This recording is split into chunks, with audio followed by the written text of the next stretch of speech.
Oh la Kétal, donc on se retrouve pour une nouvelle analyse. Pour une nouvelle analyse où je vais vous faire l'analyse du match d'hier soir entre le PSG et le Real de Madrid. Enfin, si on peut appeler ça une équipe du Real de Madrid. Parce que vu le match qu'ils ont fait hier, je pense pas que ce soit digne d'une équipe qui s'appelle Real de Madrid et qui a gagné 13 Ligues des Champions. Enfin bon bref, pour commencer je vais analyser le match du PSG et en deuxième celui du Real de Madrid. Donc pour commencer le match du PSG, très bon match de leur part. En défense, ça a été solide, ils ont bien tenu. On a vu que globalement, sur la tactique d'avant-match, il y avait cette idée d'empêcher les joueurs madrilènes de pouvoir, les madrilènes offensifs de pouvoir bien s'exprimer. C'est pour ça qu'il y a eu des choix plutôt défensifs, notamment de mettre Gay un petit peu plus haut sur le terrain, de mettre Marquinhos en sentinelle et tout ça. Donc voilà, des choix plutôt défensifs sur le papier. Et des choix qui ont payé vu que les joueurs du Real de Madrid offensivement, globalement, se sont pas vraiment exprimés, à part Gareth Bale qui a fait certaines choses d'intéressantes et Rames Rodriguez, mais les autres joueurs ne se sont pas vraiment exprimés. Et on a vu une défense plutôt solide de la part du PSG, une charnière centrale qui a tenu le choc, Kipembe qui pour une fois a répondu présent sur un grand match. Thiago Silva aussi a fait un bon match. Les deux latéraux aussi ont fait un bon match et ont apporté autant défensivement que offensivement, notamment sur le troisième but où ils ont ridiculisé la défense du Real Madrid. Donc voilà sur ça.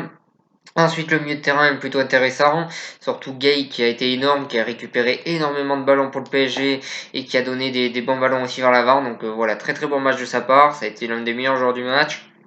Je dirais même que ça a été l'homme du match devant Di Maria qui a bien doublé. Donc très très bon match de sa part. Il a récupéré énormément de ballons. Comme je dis, il a donné des bons ballons aussi vers l'avant. Donc c'était un très gros match de sa part.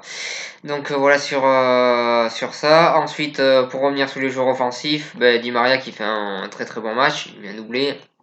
Il a, il a un sang-froid de réalisme, il y a un sang-froid de réalisme sur ce coup-là. Donc voilà, offensivement, il y a eu des bonnes choses du côté du PSG, défensivement aussi. Et surtout, je pense qu'on a vu un vrai collectif parisien qui a vraiment joué ensemble. Tous les joueurs sont venus défendre pratiquement et tous les joueurs en attaque ont apporté quelque chose. Donc on a vu un vrai collectif du côté du PSG, ce qui est assez rare. Mais sur ce match-là, mais sur ce match-là, ils l'ont montré et ils ont fait des choses vraiment intéressantes et on a vu un vrai collectif dans cette équipe parisienne. Donc ensuite, pour en revenir au Real de Madrid, là par contre c'est un match catastrophique. Une défense qui a été totalement aux abois durant tout le match. Un gardien, bon, certains diront que Courtois peut pas faire grand-chose sur les buts, ce qui est pas totalement fou vu que c'est des balles tout un peu plus compliquées. Mais j'ai vu que Courtois, depuis qu'il est au Real de Madrid, donc j'ai vu une statistique, j'ai pas eu le temps de vérifier si elle était vraie ou pas, mais d'après cette statistique, sur un site qui normalement ne ment pas, donc selon cette statistique, en 40 matchs, Courtois a concédé 56 buts avec le Real de Madrid, donc c'est juste énorme, ça fait presque un but et demi en moyenne par match, et quand on est gardien du Real de Madrid, ça fait quand même beaucoup, et je trouve que Courtois, depuis qu'il est au Real, il enchaîne les mauvaises performances, et ça devient très très inquiétant le cas Courtois, même si je pense que ça l'était déjà bien avant le match. Donc voilà sur ça. Donc Courtois, voilà, prestation selon moi décevante et c'est loin d'être la première fois. Ensuite, la charnière centrale Militao-Varane, je l'ai trouvé honnêtement très fragile, j'ai trouvé que ça manquait d'impact, c'était trop gentil. Ça manquait d'impact, ça manquait d'un joueur comme Sergio Ramos qui n'hésite pas à aller au contact, à aller chercher les ballons, à avoir un jeu un peu agressif.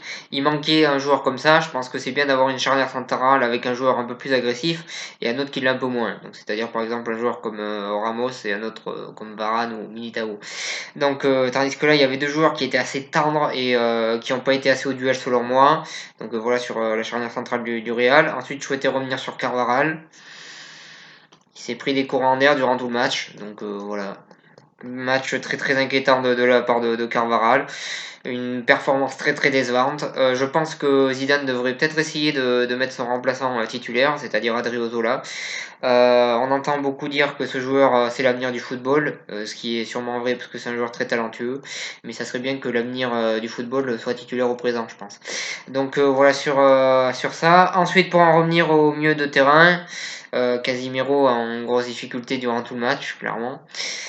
Kroos, qui depuis quelque temps, dans ses déclarations, fait clairement comprendre qu'il en a plus que marre d'être footballeur professionnel. Ça se ressent sur le terrain et ses performances sont de plus en plus décevantes. Donc voilà sur ça, des prestations décevantes de la part de Toni Kroos. Ensuite, Rames Rodriguez et Gareth Bale, je vais analyser les deux d'un coup. C'est les deux joueurs qui clairement, du côté du Real de Madrid ont montré des bonnes choses. Et ça a été les rares joueurs à faire des bonnes choses sur le terrain.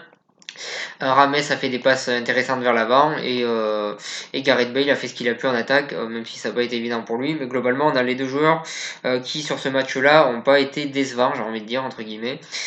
C'est les joueurs que le Real de Madrid voulait se débarrasser. Ben, finalement, c'est c'est les deux seuls qui ont répondu présent au rendez-vous. Donc c'est à souligner. Donc voilà, bonne performance de ces deux joueurs. Ensuite Benzema, j'ai pas grand chose à dire, c'était pas non plus un match trop pour lui, un match compliqué je pense pour lui. Et ensuite Eden Hazard, là aussi un match raté. Après c'est le premier match officiel qu'il est titulaire avec le Real de Madrid. Enfin, sans être un match amical. Donc voilà, c'est pas évident de s'adapter. Et en plus, c'était un match compliqué. Donc voilà sur ça. Mais c'est vrai que Eden Hazard a été décevant sur ce match-là. Et tous les choix qu'il a eu ont pas été pertinents et ont rien apporté au Real de Madrid. Enfin, la plupart des choix qu'il a eu. Donc voilà sur ça. Donc une prestation très décevante de la part du Real de Madrid.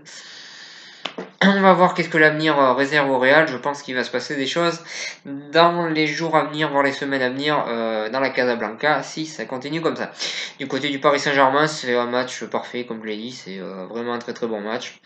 Et voilà sur ça, et voilà sur cette analyse. Je vous remercie de m'avoir suivi, et je vous souhaite une bonne continuation.